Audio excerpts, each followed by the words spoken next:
dari Filipi pasal yang keempat ayat ke-6 dan ayat ke-7. Filipi pasal yang keempat ayat 6 dan ayat ke-7, ini salah satu bagian Alkitab yang paling terkenal bicara tentang kekhawatiran. Kita akan membaca dua ayat ini secara bersama-sama, hanya dua ayat ya. Kita membaca Filipi 4 ayat 6 dan ayat 7. 1, 2, 3. Janganlah hendaknya kamu khawatir tentang apapun juga, tetapi nyatakanlah dalam segala hal keinginanmu kepada Allah dalam doa dan permohonan dengan ucapan syukur. Damai sejahtera Allah yang melampaui segala akal akan memelihara hati dan pikiranmu dalam Kristus Yesus. Mari kita berdoa. Bapa di dalam surga, kami bersyukur untuk firman yang kami baca, sebentar kami merenungkan, dan kami berdoa untuk seluruh jemaat yang berdoa pada malam ini, baik di ruangan ini maupun yang ada di Zoom. Kiranya Tuhan memberikan firman untuk melandasi doa kami, dan begitu juga jika ada jemaat yang di dalam perjalanan, kiranya Tuhan yang menyertai mereka sampai dengan selamat di tempat ini. Di dalam nama Tuhan Yesus kami berdoa dan mengucap syukur. Amin.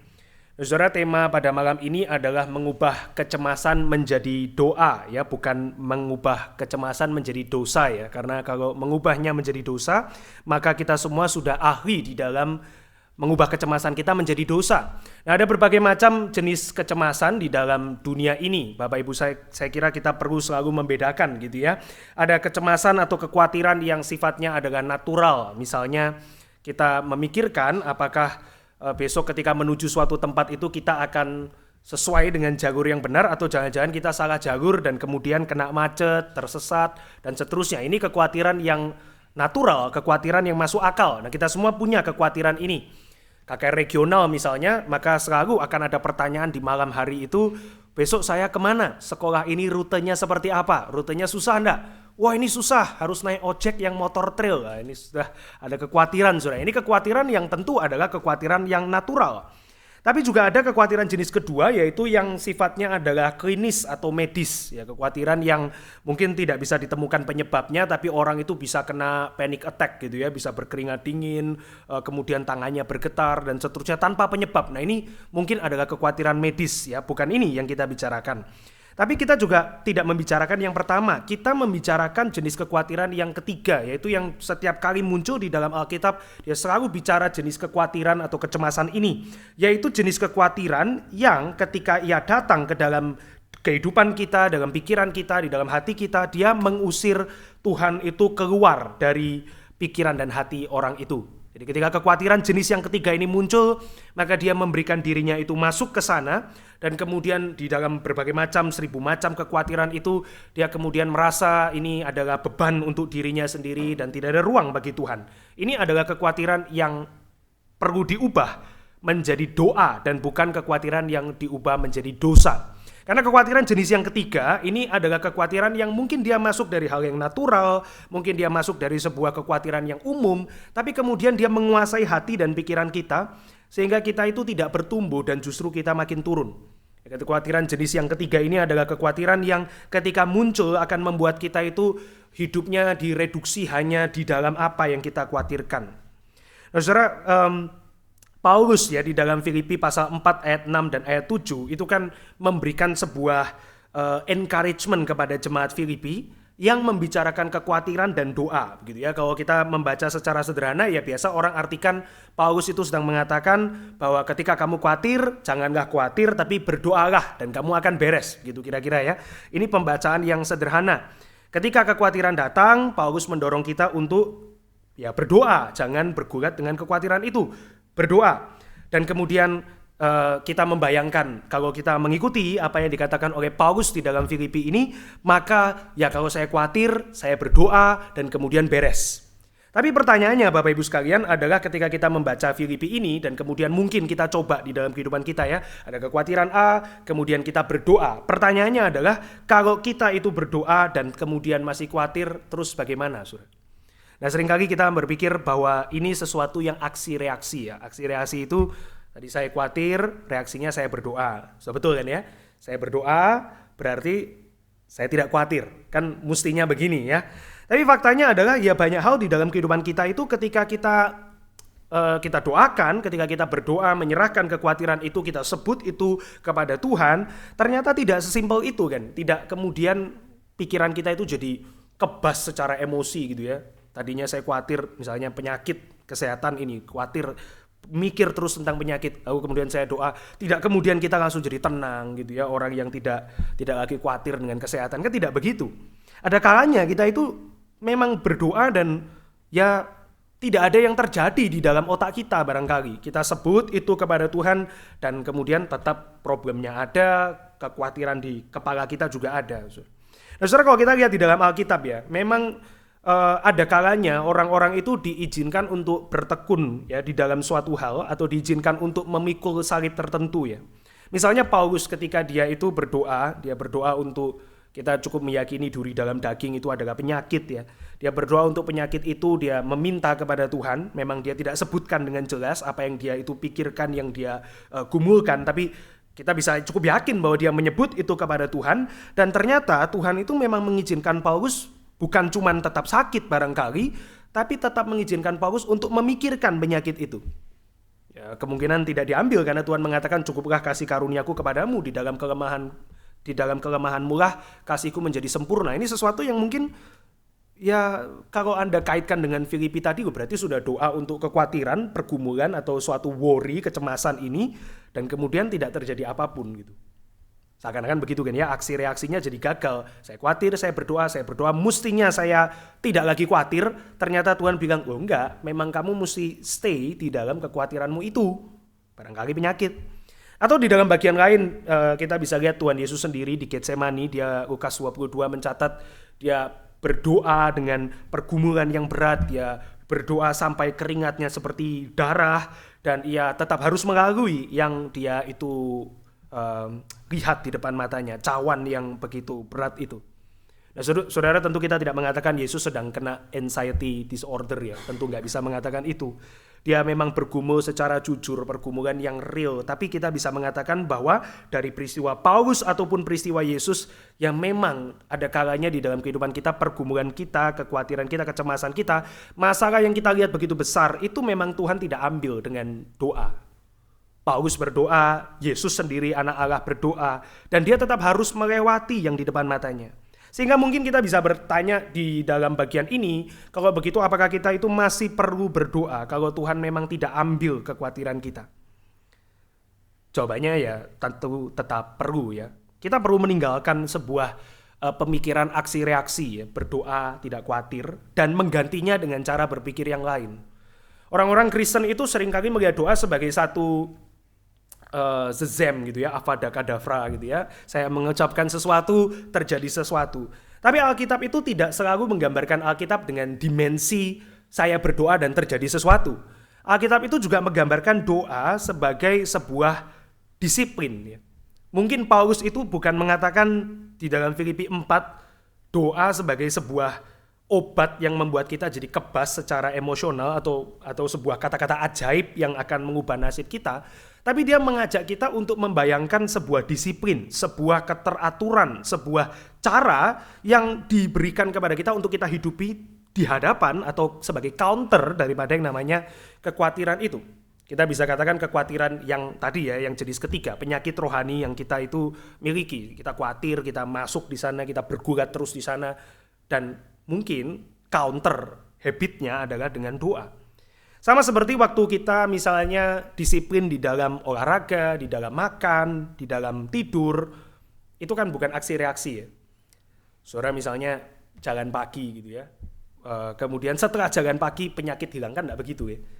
Orang bisa makan sehat, makan yang seimbang, gizi dicukupi, kan tidak tentu berarti tidak bisa sakit. Disiplin itu adalah sebuah satu pola ya, yang kita itu yakini di dalam jangka panjang atau bahkan di dalam jangka pendek itu beneficial, berguna itu disiplin itu. Demikian juga dengan doa. Doa itu adalah sebuah disiplin lebih daripada sebuah kata-kata ajaib. Apa yang dihasilkan doa, saudara? Kalau Anda lihat di dalam Filipi, maka dia mengimplikasikan bahwa yang dihasilkan oleh doa itu adalah sebuah kedamaian.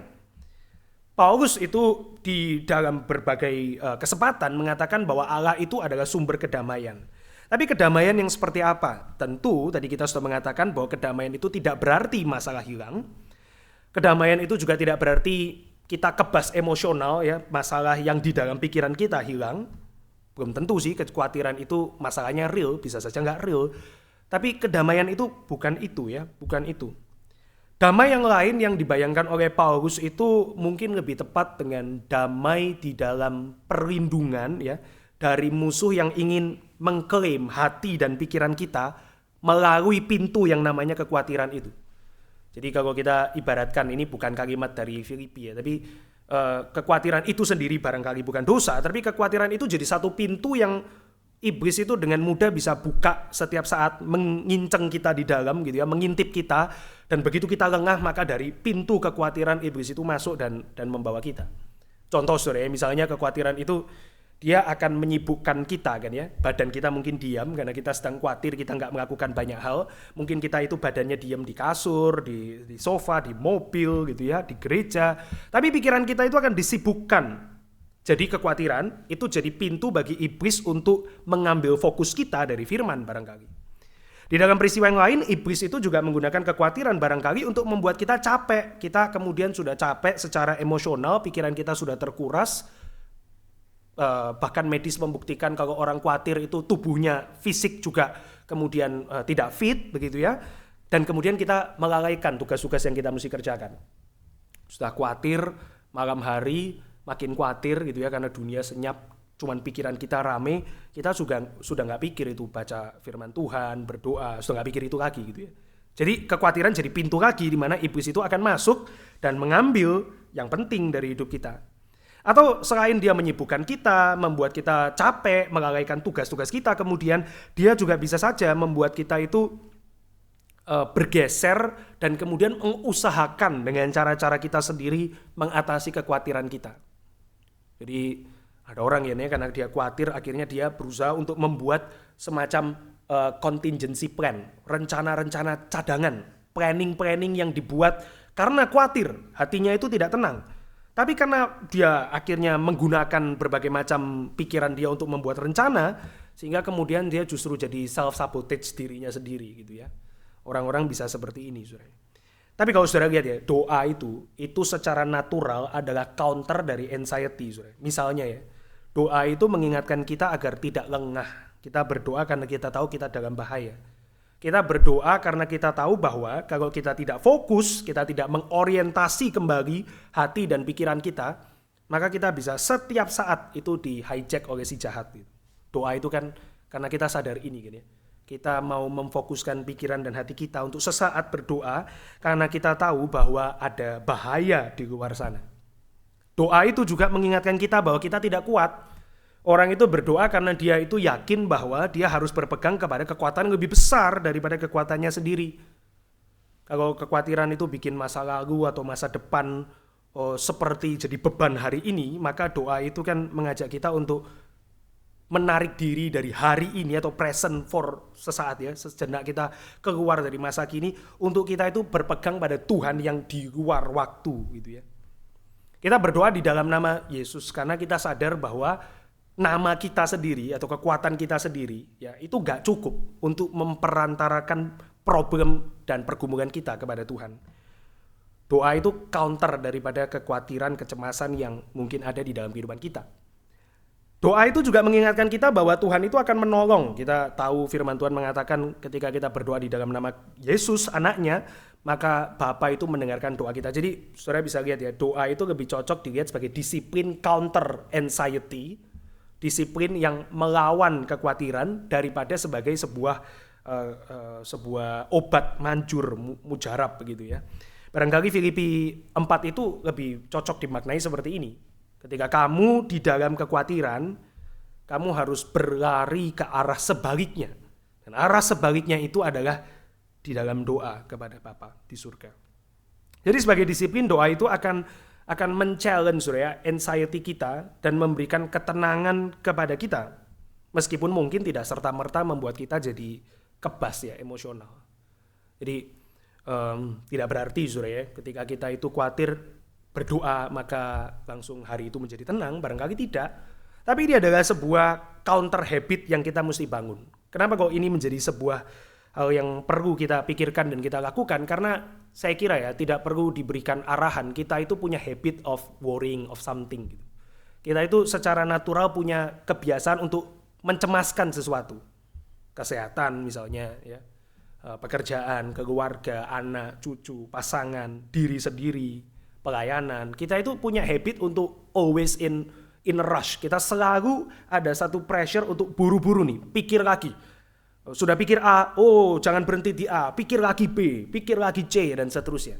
Kita mesti punya counter habit untuk tadi ya, menarik diri sejenak, fokus kepada Tuhan yang lebih besar dibandingkan dengan menekuni habit worry kita.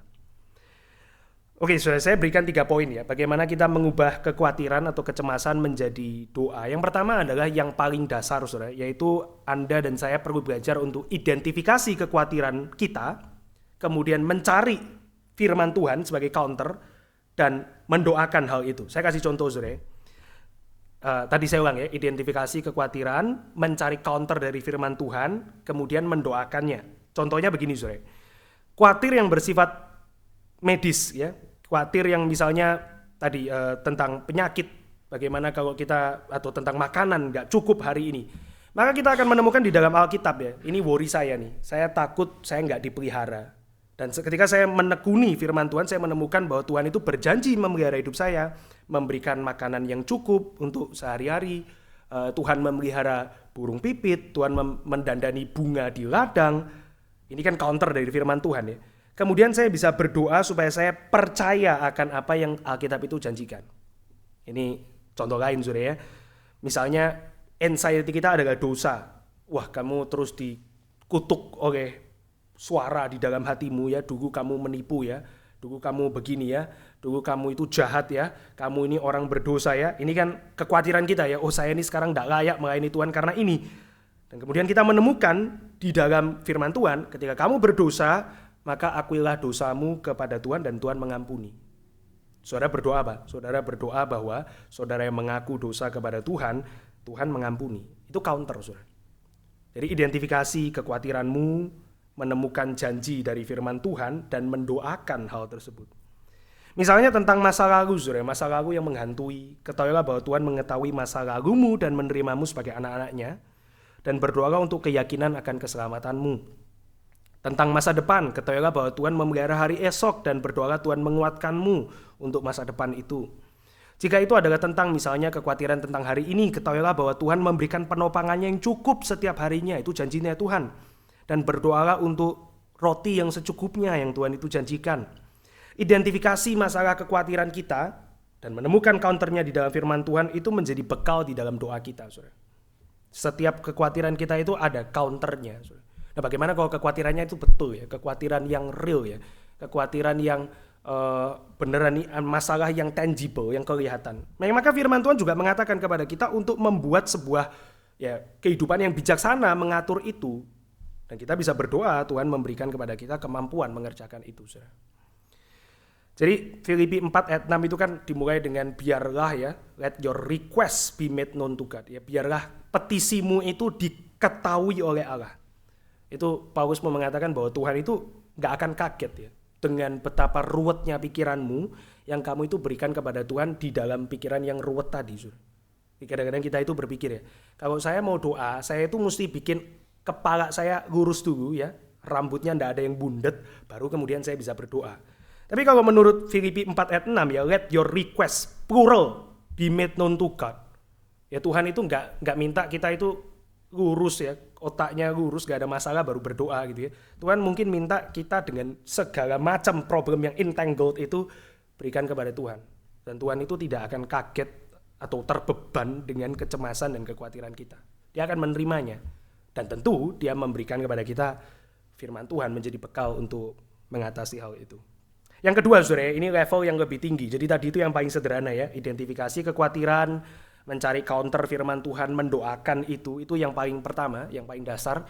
Yang kedua adalah mendoakan hal-hal yang ternyata yang bukan tentang Anda, tapi tentang pekerjaan Tuhan. Tadi kan, saya khawatirnya tentang dosa masa lalu. Kemudian firman Tuhan bilang saya mesti mengaku dosa, kemudian saya berdoa gitu ya. Tapi yang kedua, supaya kita mengubah kekhawatiran menjadi doa adalah dengan mendoakan yang gak related dengan kita ternyata. Kita berdoa bagi misalnya kehendak Allah, kerajaan Allah, sesuatu yang jauh lebih besar daripada diri kita sendiri atau kekhawatiran kita. Ini adalah sebuah counter, saudara. Karena kita itu ketika berpikir ya tentang masalah kecemasan kita, problem kita, itu akan terasa sangat besar ya, terasa sangat masif. Counternya adalah dengan memikirkan hal yang jauh lebih besar dari itu. Pekerjaan Tuhan tentu jauh lebih besar dari kita dan masalah pribadi kita kan. Bagaimana Tuhan itu handle, ini kan cara Matius 5 ya, khotbah di bukit, dia bicara tentang kekhawatiran, Yesus bicara ini ya. Itu kan Tuhan itu memperluas perspektif kita kan, dengan mengajak kita lihat, oh burung, siapa yang pikirin burung? Bunga di ladang, siapa yang pikirin kerajaan-kerajaan di dunia? Tuhan yang handle itu. Oh berarti kalau Tuhan handle yang jauh lebih besar, sudah pasti Tuhan handle yang menjadi pergumulan saya, yang kecil ini dibandingkan yang lebih besar. Saudara, ini juga peran dari persekutuan doa seperti ini kan ya. Kita itu di dalam persekutuan doa kita belajar mendoakan hal yang secara langsung mungkin tidak berkaitan dengan kita, tapi dia membuat suatu permainan perspektif. Pergumulan kita penting, kita bawa kepada Tuhan, seperti poin 1 tadi. Tapi di dalam doa komunal, di dalam doa kita juga pribadi kita mesti lakukan ini. Kita juga mendoakan hal yang unrelated, tapi lebih besar itu. Dan ternyata kita menemukan, oh berarti pergumulan saya itu pasti juga Tuhan bisa handle. Karena saya mendoakan, Tuhan pakai saya berdoa untuk yang jauh lebih besar itu dibandingkan dengan pergumulan saya. Ini permainan perspektif, saudara. Kita perlu tolak ukur. Kita perlu tolak ukur untuk menilai kekhawatiran kita. Karena kalau kita cuma pikir kekhawatiran kita itu terasa besar banget. Itu terasa besar banget. Kan pikir itu terus gitu ya. Tapi kalau ada item-item yang lain, poin-poin yang lain, hal ini mungkin menolong kita untuk tidak membesarkan kekhawatiran kita lebih dari yang seharusnya. Tetap ada tempatnya, kayak poin 1 tadi, ada tempatnya kekhawatiran kita. Tapi ketika kita itu terlibat di dalam banyak hal, saudara, kekhawatiran kita itu mungkin jadi lebih kecil. Saudara. Ini kalimat dari Edward Welch yang menulis banyak buku Kristen ya. Kalau kamu pernah berjalan di antara pohon-pohon redwood yang raksasa itu, seperti di hutan-hutan Amazon, pohon-pohon besar sekali, kamu tidak akan kaget dengan ukuran dari dogwood tree. Ini kayak mirip kayak pohon-pohon hiasan cinca itu ya, yang kecil-kecil itu ya. Kalau kamu biasa berjalan di antara pohon-pohon raksasa di padang sana yang besar itu, kamu nggak akan terlalu terkaget dengan size-nya pohon-pohon kecil yang kamu temukan di dalam hidupmu. Atau kalau kamu pernah berjalan di dalam topan, ya, kamu tidak akan khawatir ketika kamu itu kena gerimis. Jadi ketika kamu berdoa, kamu masuk di dalam spiritual war, ya, peperangan rohani di dalam doa. Kamu berdoa untuk pekerjaan Tuhan, kamu berdoa untuk misionaris, kamu berdoa untuk penginjilan, kamu berdoa untuk orang-orang yang menderita di Timur Tengah misalnya. Kamu berdoa tentang hal yang besar. Ya khawatir kalau ketemu sama teman di gereja yang sudah tidak pernah omongan itu nggak terlalu penting, nggak terlalu besar. Terus khawatir untuk berdamai dengan relatives itu jadi lebih kecil. Kalau saya mendoakan tentang orang Kristen di tempat-tempat yang dianiaya, ya harusnya Tuhan bisa handle dong kekhawatiranku yang lebih kecil ini. Tuhan juga memelihara mereka yang ada di sana, yang ada di sana. Itu sebabnya di dalam Alkitab ada ungkapan tadi ya, damai Allah yang melampaui segala akal akan menjaga hatimu dan pikiranmu di dalam Kristus. Ternyata ketika saya mendoakan hal-hal yang bukan tentang saya, justru urusan saya itu semakin teratur, bukan semakin kacau. Ini melampaui akal ya, tapi betul saudara. Di dalam Lukas 12 ayat 32, hal kekhawatiran di dalam Lukas, Tuhan Yesus itu mengatakan kepada murid-muridnya, dia mengatakan begini, saudara, jangan takut, hai kamu kawanan kecil, you little flock, kawanan domba-domba kecil, karena Bapamu berkenan memberikan kamu kerajaan itu. Kawanan kecil, kerajaan besar. Itu doa, saudara. Counternya sama di dalam Lukas. Counter daripada ketakutan atau kekhawatiran, kecemasan, itu basically the same thing ya, di dalam perspektif dari Alkitab. Itu yang bisa membuat kamu itu jadi berpegang pada yang bukan Tuhan, apapun itu tidak serta-merta membuat kamu diskredit, tapi kamu dipercayakan kerajaan Allah yang besar. Itu kan doa ya saudara ya, orang-orang kecil yang dia bisa berdoa tentang hal yang jauh lebih besar.